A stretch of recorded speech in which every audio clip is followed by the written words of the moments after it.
Monsieur le Président, mes chers collègues, c'est une illusion de croire qu'une grammaire féminisée renforce la place réelle des femmes dans la société.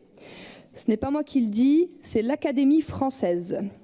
Au regard des aberrations lexicales qui pullulent dans votre texte, barbarisme, néologisme ou encore écriture inclusive, je ne peux m'empêcher de porter à votre connaissance le communiqué de l'Académie française qui rappelle que nul ne peut régenter la langue, ni prescrire des règles qui violeraient la grammaire ou la syntaxe, et que la langue n'est pas un outil qui se modèle au gré des désirs et des projets politiques. Ce rappel linguistique étant fait, nous allons pouvoir nous attacher au fond de votre plan d'action régionale pour l'entrepreneuriat des femmes.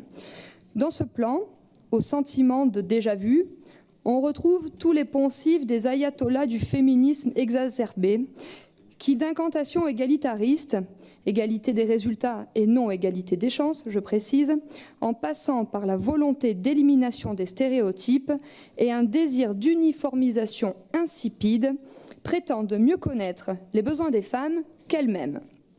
Mais finalement, ce que vous faites avec ce genre de rapport, empreint d'objectifs et de quotas, n'est ni plus ni moins qu'une stigmatisation de la femme, puisque vous considérez que le fait d'être une femme est un handicap. Vous méprisez tellement les capacités des femmes que vous allez pas jusqu'à parler d'émancipation, mot ô combien lourd de sens. Pour nous, ce rapport et ce dispositif de soutien à l'entrepreneuriat féminin n'ont pas lieu d'être. Ils n'ont pas lieu d'être parce que nous considérons que la femme est l'égale de l'homme en tout domaine et en toutes circonstances. Par conséquent, elle ne mérite pas de faire l'objet d'une discrimination positive.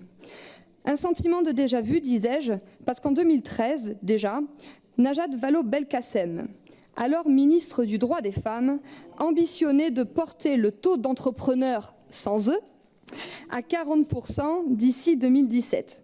Nous sommes en 2018 et vous rappelez que nous sommes uniquement à 35%. Contrairement aux parts que vous lanciez le 9 décembre 2014, je pense que cette fois-ci, vous atteindrez votre objectif de 40%. Il faut dire que le précédent gouvernement que vous avez soutenu a bien commencé le travail et que le gouvernement actuel que vous avez soutenu met un point d'honneur à le terminer. De quel travail est-ce que je parle ? Celui de la destruction de la famille, celui qui ne considère plus la femme en tant que mère, mais uniquement en tant que genre, en tant que productrice et consommatrice. Pour préserver la cellule de base de notre société qu'est la famille, le Front National propose de donner la possibilité aux femmes de choisir librement entre l'exercice d'une activité professionnelle ou l'éducation de ses enfants en leur allouant un revenu parental. À l'époque où le PS était au pouvoir, il s'est violemment attaqué à la famille. Baisse de la prime de naissance du deuxième enfant, suppression du principe d'universalité des allocations familiales, baisse du quotient familial. Et autant d'autres mesures responsables du recul démographique qui, par ailleurs, sert à justifier votre politique d'immigration massive.